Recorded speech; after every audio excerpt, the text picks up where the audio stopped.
What's going on, Facebook? It's your boy Mar. What's happening? What's happening? What's happening? Coming to you live for another week in crypto with the gentleman of crypto. Excuse me. So, crypto is what they call the crypto winter. We've been having a crazy rough time as of late, man, in the cryptocurrency space. For those that are in it for the finances, for those that are in it for the technology, it's still the same. It's all the same. It's all good to go. What's going on, Kendra? How you doing? What's up, Michelle? What's up, Michelle? Robbie L in the building. What's happening? What's happening? What's happening? What's happening? I'm just waiting for my man King to hop on, King and Zay from the Gentleman of Crypto.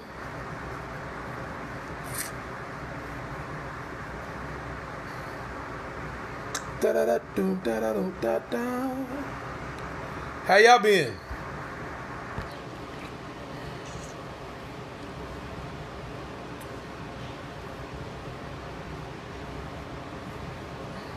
What's up, Miss Tiff? How you doing? What's up? What's going on? Greg, what's happening? What's happening? They keep blocking you, Cheryl. What they blocking you for? What they blocking you for, Miss Cheryl? What's up, Lamar? Zay, I see you on here already. I invited King. I see him. He about to jump on this thing, I think. Yes, sir. There they go.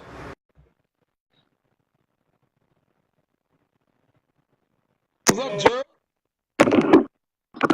What's happening, fellas? What's happening? Turned up today, huh? Oh, yeah. Oh, hey, I always turned up, man. Let me tell you something.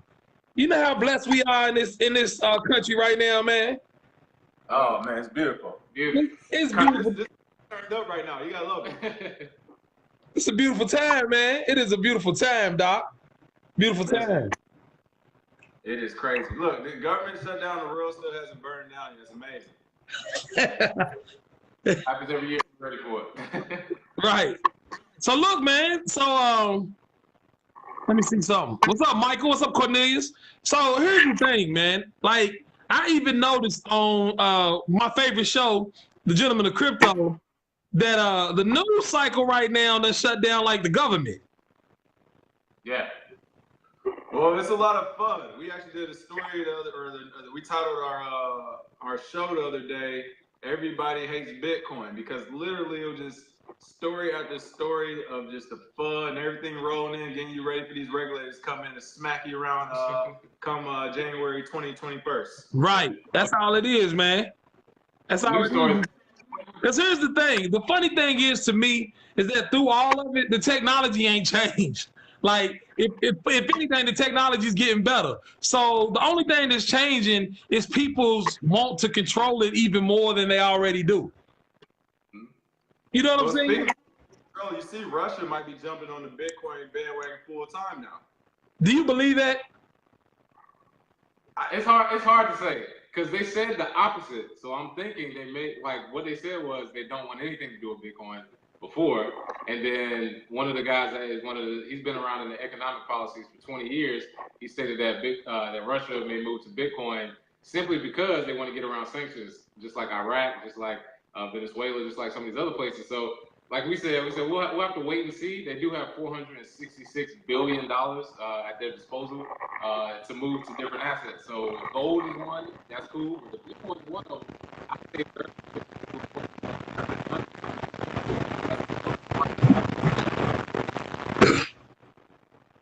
we'll see if it actually happens. Like I said, they said the opposite, so they may actually do it. But yeah, to me, it's a bigger game at play here. It's something going on with these countries, in my opinion. Something's really going on. I truthfully think, and the dollar's tanking. Y'all notice the dollar's been tanking. So it's like, I think people are about to take their shot, man. I think Cass has been sitting back waiting. Right now, especially with the sanctions, at this point, it's worth just to dangle that out there for trade talks. I mean, when you're talking about just the business talks, geopolitical between Russia, China, United States, France, Great Britain. At this point, just to if you're getting sanctioned, or you're getting threatened to be sanctioned. We're seeing that with some of the trade wars, Iran and all that. Just to threaten to say you're Russian, say, you know what, we'll put 20% in crypto right now. Yeah. Just that threat alone, that's leverage. Hey, that is some big leverage, because now if you get a world power to do it, especially because they do it. Trouble. Think of how powerful sanctions are. Remember, if the U.S. sanctioned somebody, that was essentially the end of their economy. We have, in the past few months, seen people get sanctioned and just keep on going. Like, they're literally like, oh, you want sanctions? Cool, whatever. We just move to a different standard with a Bitcoin, move to, another currency. Once that starts, they start seeing the emperor has no clothes. It's kind of weird. You can't threaten them anymore. It's kind of like, get big.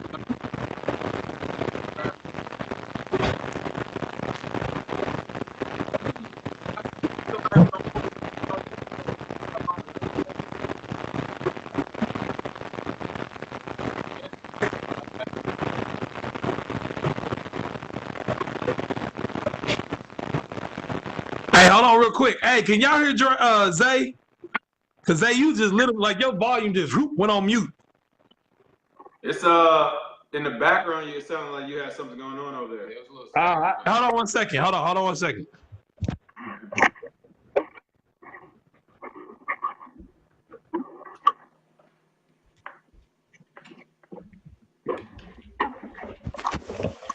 Is that better? Yeah, we're good.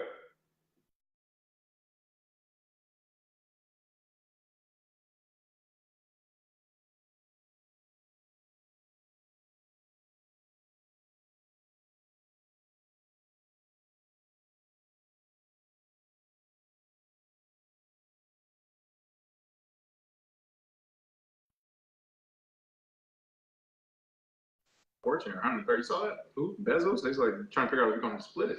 Oh, yeah, I did see that. I'm not giving away $73 billion doesn't get given away. Oh, yeah. You know what I mean, Lamar? Yeah, is it better? Is everything better? I was saying I like Bezos. I understand taking care of your significant other, but I don't know about splitting $137 billion with nobody. Hey, but here's the thing though: 137 billion or 65 billion. Both of them, you gonna be all right, man. Like 1 billion. Yeah, well, exactly. 1 billion, you gonna be all right. Billion. Yeah, exactly. You hear from the beginning, you're a billionaire now. Congratulations. Now leave me to my vices. Yeah, they got the shape, got that money. This big coming. Y'all just not noticing. Y'all just not noticing. Bezos been starting to talk reckless in the last few months, last couple years. Like, oh, hold on, what's going on here? Yeah, he's giving 100. He's giving a half of it because he got the rest of it hidden in crypto like Bill Cosby. Yeah, exactly. Got good old Monero paper wallets. Yeah. That's comedy. How to make the hard decision. But anyway. Hey, y'all hear about Shapeshift? Yes. So yeah, exactly. So speaking of the, some of these wealthy folks out there, and business is going good. Business is also going big. Shapeshift laid off 37 employees. That definitely sucks. I mean, we're seeing this all across the crypto industry. When it came to Steemit, when it came to Consensus, now Shapeshift, Eric Voorhees, they had the Jax wallet. We were joking earlier. Their fees are crazy. I remember about a year and a half ago, the network became congested during the whole segment 2x fiasco. I mean, it literally was costing up to $15 per transaction on Jax. And then if you want cross-atomic swaps, which we gave them credit for, they were one of the first platforms that had cross-atomic swaps. For those who are listening, cross-atomic swaps enable you to basically trade inside your wallet without having to go to exchange. You can just literally swap Bitcoin for Litecoin, Stellar, or RIP, wherever you want.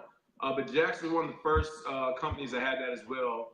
That technology, even though they were charging like $8 a pop to do it, they had that tech. So it has been a good company as far as, it hasn't been a problem using their wallet. It works, secure. But of course, it was kind of centralized with Eric behind it. He was overcharging people. And, I'm assuming those rates were so high so he can pay people like during these times. But the wells ran dry. Yeah. But I think the rates were high as well because they were the only ones that really didn't ask for any KYC stuff. So it's like if you want to keep you got to pay the price. It's fair. No, it was fair. I mean, to this day, I actually still have the Jax wallet phone. I might only be like $20, $25 of crypto in there, right? But I keep it on my phone. It was a decent wallet. It's a good backup. Why not? Yeah, I think right now it's what they're calling the crypto winter. So of course the markets took a big hit, and then after the markets take a big hit, it's just like in our economy, right? The markets start taking a big hit. The next thing that goes are the jobs. So my question is, do you see cryptocurrency businesses having a resurgence, or you think we'll start moving more toward just the currency again, right? Where more people are just worrying about what's going on with the currency. Yeah, I think what we'll see is a resurgence of smart hires from companies, because I think they got a little crazy during the bull run. They were hiring marketing agency directors, PR people, and just random people because they felt like they could pay them, even if the price dropped. But they're seeing now that if we have another bear market, which we will, and it's this long and extended, you can't maintain all those employees. So I think it'll be a resurgence of business to that extent, but I think they'll be a lot smarter in who they hire. But there will be people that realize, hey, I can't join a company and not have security. So why don't I get on with this currency, get on with this coin, where, this community will be building for the next, 20, 30 years. So I think we will see that as well. So I think this was actually good. We needed this because the next bull run, or, the next big jump in price, you can't have people going willy-nilly hiring hundreds of people just because they feel like they have the money anymore. Right. So it's good. But I think it's all part of the process, right? It's all part of everything that we've been dealing with, period. And what we've seen from a cyclical nature anyway, in most economic things. When you have assets, you're going to have ups and downs just based on people's sentiment around them. The only thing is I just feel like that certain assets like cryptocurrencies, like tokens, like ICOs are targeted because they give people freedom. And so they're targeted from a media standpoint, negative, but targeted from a government standpoint negatively. And I think that stuff, man, is like, that's the part that makes you know that cryptocurrency is a lot bigger than just owning some silver. Like, real talk. Like, because you don't see nobody going at silver that hard. They're going at cryptocurrency that hard because at the end of the day, we know that it leads towards freedom. Hey, here's my question. I want to know what y'all think about what happened. What do y'all think happened with the Own Your Private Keys campaign? Do you think a lot of people ran on the exchanges, or you think that it was the other way? People just like, we don't even really care. No, a few people definitely did. It basically was like an audit, and they were reporting what they found on Twitter. There's a few exchanges, Coinbase Pro, was it Hit BTC, and one other I can't think, Bitfinex, that all of a sudden had to go under maintenance, either the day of or 24 to 48 hours before. So there definitely was enough people doing it, or at least enough volume of it, enough money was taken out where they felt like they needed to go under maintenance and figure out how to slow this down. So I think it worked. I think the biggest thing this year was that not enough people knew about it. I think Trace may have tweeted about it 4 to 5 weeks ago tops. It's holiday season, so you can already count 2 of those weeks gone. So maybe 3 weeks of people maybe seeing it. Right. Even we're in it. We're in the media and see it all. So I only saw it a few times around the space. It wasn't like commonplace knowledge. So I think it was the first time it was done. Exchanges did respond in a negative way. We see what some are working with. Now enough people knew about it. But I think next year, if we do it again, it'll be a lot bigger and better. I think it's something we should do every year. That should be how we celebrate Bitcoin's birthday. Not with an immediate pump, but with an immediate possibly dump by just pulling your keys off it. Right. Hey, man. Yeah, I think a lot of this stuff that we're dealing with now is going to lead more towards people doing that anyway. What do y'all think about the Ledger Bluetooth wallet, man? Oh, yeah. I love it. I'm glad they got that capability. There are a few that already have it, like Cool Wallet, a few other ones. But I think it'll be the standard because contactless payments, the ability to just pay without having to stick it. Because I hate every time I have to use a debit card, having to decide between the chip or the swipe. It don't make sense. And then it sits there and it's like, really? I got to sit here and wait for this? It's right. Convoluted than it should be. But yeah, I love that technology. And just before we go forward, I do want to go back to what you said, the proof of keys, the thing about France. I don't know if you saw that, where they're having a similar event where they're actually planning a bank run. The yellow vests that are protesting that you see on TV. It's a similar proof of keys event, but they're doing a proof of fiat. Hey, why not? If we have a proof of keys event every year, January 3rd, why not a week later, let's do a proof of fiat? We keep people honest forever. And I don't think it's as big as they think it is, but like I said, it's the first time. So people just It's very simple. It's non-violent. You don't have to do anything. Just show up at the bank, take your money out, and put it back in 24 hours later, just to see what happens. Just to scare them a little. There'll be one building that shuts down. You know. I don't get down with the proof of fiat because I know knuckleheads. Look, if everybody knows you taking your money out that day, there gonna be some people on the prowl. You know what I'm saying? We actually tweeted that we were talking about the Bluetooth Nano, whatever. We actually tweeted today. One of our Twitter moderators about how this kid was using his smartwatch to make a purchase. I'm not sure if you look at our Twitter, Kirby Crypto Twitter. Literally, a kid's using their a smartwatch to make a purchase. They literally just boom, get their stuff and they're going buy some candy, whatever. And I was like, literally, if a kid can use a smartwatch to buy a purchase, we don't need debit cards and credit cards anymore. Like the card thing is a thing of the past. All right. Yeah. Right. I mean, at this point, who doesn't really have a phone? There's homeless people with phones. Yeah. Right. So, right. Yeah.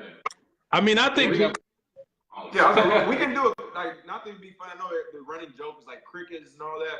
But realistically, we could just do a cricket drop, like just literally parachute crickets out in every city. Yes. As long as you had a cricket or whatever, you can have the capability to make payments now. They have Bluetooth, so. I mean, that's Africa, right? Africa has an advanced mobile payment system, and many other countries there. Like in Ghana, I think it's MLN or MNL, and Kenya is M-Pesa. So you're talking about all of these people that have phones can easily make payments. And you guys are right, man. Like I always believe that. I remember it's funny, probably about 4 years ago now, 4 maybe 5 years ago, Tony Dioria came up to me with this prototype that had Bluetooth on it. I don't know, because Tony Dioria used to own Jax before Voorhees or whatever, but I don't know if what happened with that, but maybe that's kind of the stuff that's going on with the Ledger wallet right now. But I just think all of that stuff, man, like from a payment perspective, we're going to see a change. But again, it just feels weird right now. It just feels really weird. It feels like we're moving into like what did you say last time, King? 2016. It feels like 2016. We're here. We're not moving into it. We're there. We're here now. When you start getting hung, when people don't answer the calls anymore, it's 2016 again. All right, trust me. We back to the future. we jumped in the DeLorean and went back to the future, man, because it feels very weird right now, man. The other day, I looked at my phone. I was like, "Am I making calls today?" That's it, man. Yeah, and so it was something else I was just thinking of for you guys. It's actually overlay up. One of my actual French contacts just hit me up just now talking about what's going on over there and buy Bitcoin. Guys want to buy Bitcoin, like the yellow safety vest. He has buy Bitcoin on the back of it as they're doing the banking right now. So this is just what it looks like. We have that news source. First action. It's coming back. Here's the thing, though. One thing that I've noticed is that there's an opportunity if people really want to push hard right now to create new things for Bitcoin and cryptocurrencies. There's a huge opportunity because while everybody's out of it, what these gentlemen are doing, the gentlemen of crypto are doing, they just staying consistent. So while people are falling off, y'all probably get new people all the time, aren't you? Because y'all the only source. Like y'all in the drought, y'all the only source out here, kingpins in the street for this information. So I think for most people, if y'all see the opportunities right now to jump in, I think right now is a great time to start doing stuff around cryptocurrency. And if you're a developer, to start developing stuff. Real talk. And you know what? Just to piggyback on that, it's pretty funny. We literally just had this conversation about 30 minutes ago because we're working on some projects on the dev side that hopefully we can launch here in the next year or so. But I mean, you're right. This is the time to do it. One thing we've been telling people for the last year and a half since we started doing the live videos is learn coding now. Like literally about a year and a half, 2 years ago, I told people, I said, in 3 years, here's how you can become, if not a millionaire, at least 100,000 off gate. Like 1 year, learn coding. Year 2, start actually doing it, experiencing it, working for people. And year 3, you should find a project you can literally just hop on. And at this point, I use myself as an example. I'm about 8 months into coding now. I'm seeing the progression. It's like, oh, now I'm messing with Zay. Like, all right, I can actually help with a product now. Like, let's work on the product. That's dope, man. This is the time to learn all that stuff. Everybody wants to talk about the fiat how much the Bitcoin is worth for the fiat price or for dollars. It doesn't matter. One Bitcoin is one Bitcoin. People want to stay in crypto, and we're going to continue to develop the mechanisms so you don't need to leave crypto. Oh yeah, and even if you don't code, it's tax time right now. You know how many CPAs right now, they work for an accounting office, they could leave right now, become a Bitcoin, they could take a month maybe, learn Bitcoin tax code, learn about Bitcoin. They could start a business and have dozens of businesses that use them instantly, because it's only, I think only 10% of CPAs that got surveyed even know how to do Bitcoin taxes, and it's probably 10 people that can do it on an expert basis. Like basically, I know exactly how to work with exchanges because it's still very early. So even if you don't want to code, getting into the crypto market is definitely something you could do, just lateral entry from whatever you're already doing. If you're an accountant out there, you could do it. Lawyers as well. I would say at the very least, it should at least be something people look into. Just like any other portfolio, you know, people have multiple jobs, they do multiple things. Keep it up as an enthusiast or as a hobbyist, but figure out how you can monetize it. It's literally that simple, and then from there, just build on it. Yeah, another thing that I wanted to address moving into the new year, we've been in crypto for a while now, and there are still pockets in the world that don't address or don't. There are demographics in the world that people don't market to still, if you know what I'm saying. And they all mostly have darker melanin than most. So if you're talking about Africa, if you're talking about the West Indies, a lot of those places still don't have access to the Coinbases, the Bitstamps. Matter of fact, I just found out that Binance dropped access for Zimbabwe. So you're talking about a whole continent of people that still need services. So if you have connections on the continent, use them. Real talk. Use them. Make sure you connect with people. Make sure you build stuff. Akon said, go back to Africa, and anything you could do here, do there, and you'll make it really big. And that's real, man, because I just talked to a dude from Ghana a couple days ago, and as long as Bitcoin and all this stuff's been around, they still don't have access. You get what I'm saying? So, I mean, I'm going to challenge myself. I'm going to challenge you guys, because y'all know what y'all doing, to reach out to the continent and try to figure out how to get more. Because there's people over there advocating for it, but there aren't many services, right? There aren't many entrepreneurs that have access into the liquidity that we have here and those kind of things to be able to do it, man. So, yeah, man, I think we if we start thinking about that kind of stuff in this year, we'll hit some things that we didn't know we could hit, man. There's a gold mine out there.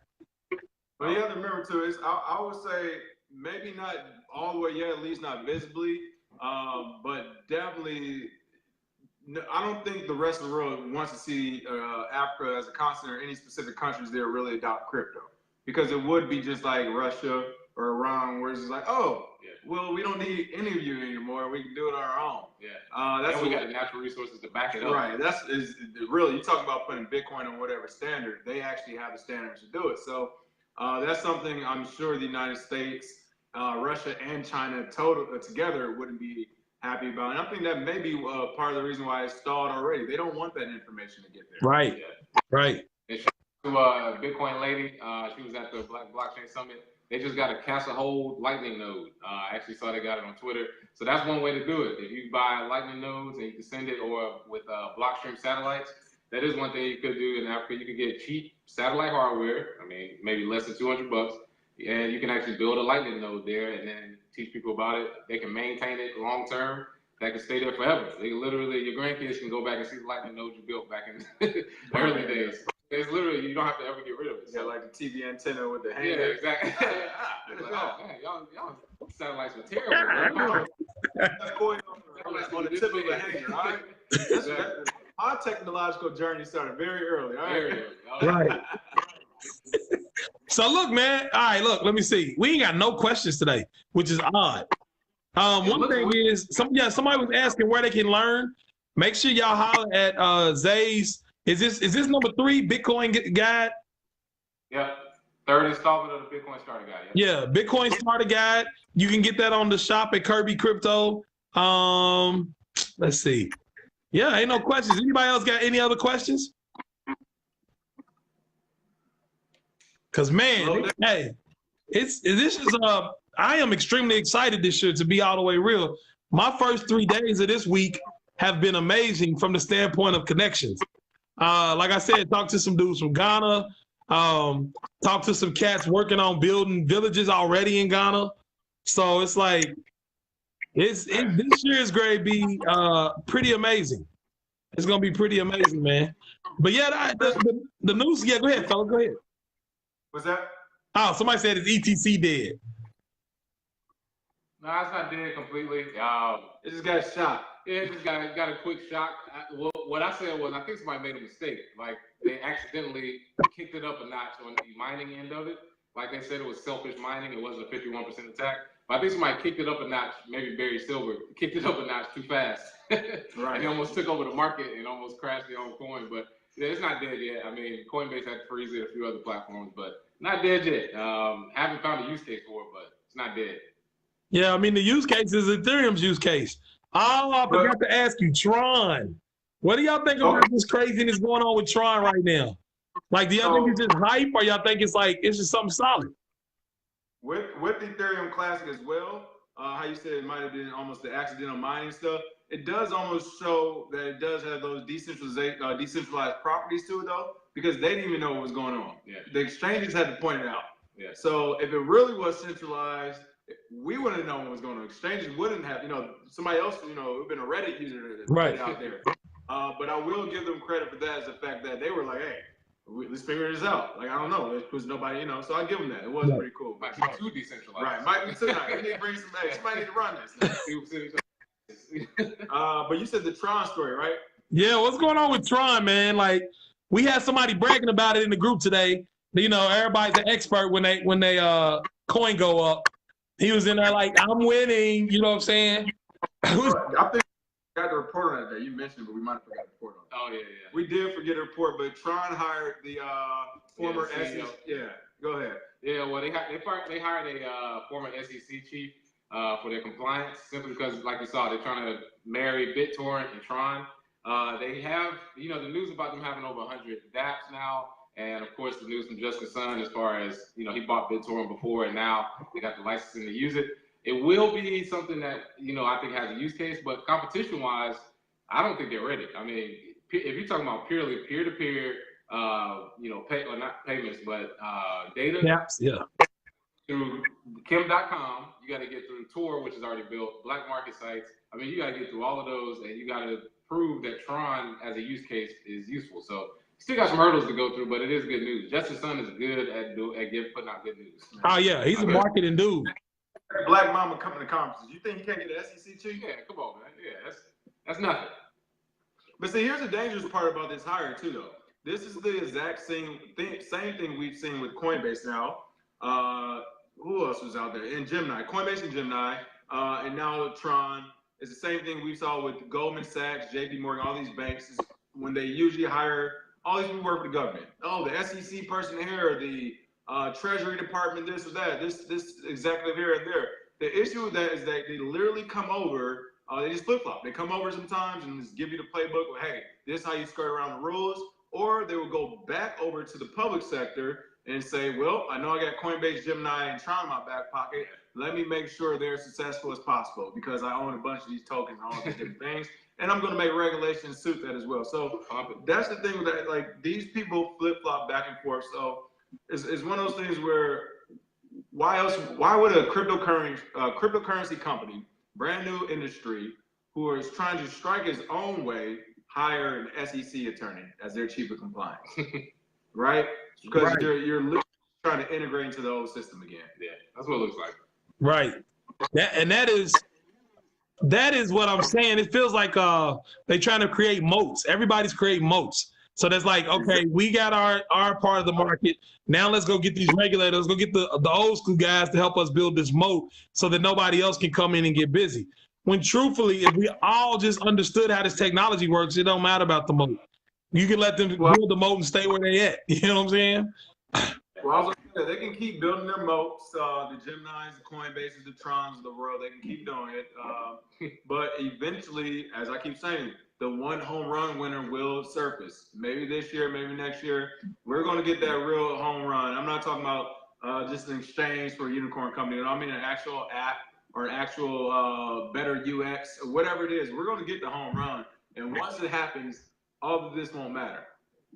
So they can try what they want. They can try to stifle innovation, you know, keep competition out or at least down to stall them some time, but it just doesn't matter. Eventually, all this technology is open source. Someone's gonna play around with it and get the brag deal, and it's just everything won't matter. Yeah. Right. Man. Yeah, for sure. Let me see something. Oh yeah, somebody asked you all have a Patreon. I know you just answered that. And somebody said XLM. What do y'all think about XLM? We'll see, right? Yeah, I was saying, Ripple's kind of in the news more right now because they said they have 200 new partnerships.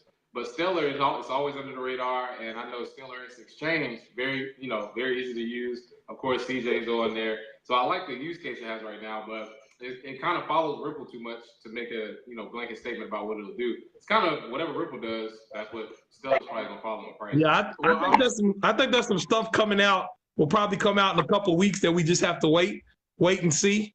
That will probably open our eyes to what's going on with Stellar.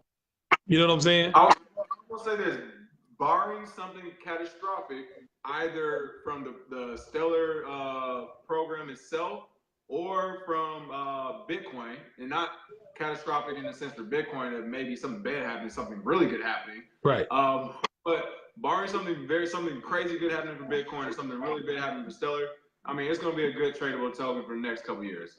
Or I won't say 2 because you never know, but this year you'll definitely make some money on it if the market recovers. I think it's even cheaper than Ripple when you're looking at it as far as the exact price point or whatever in terms of fiat currency.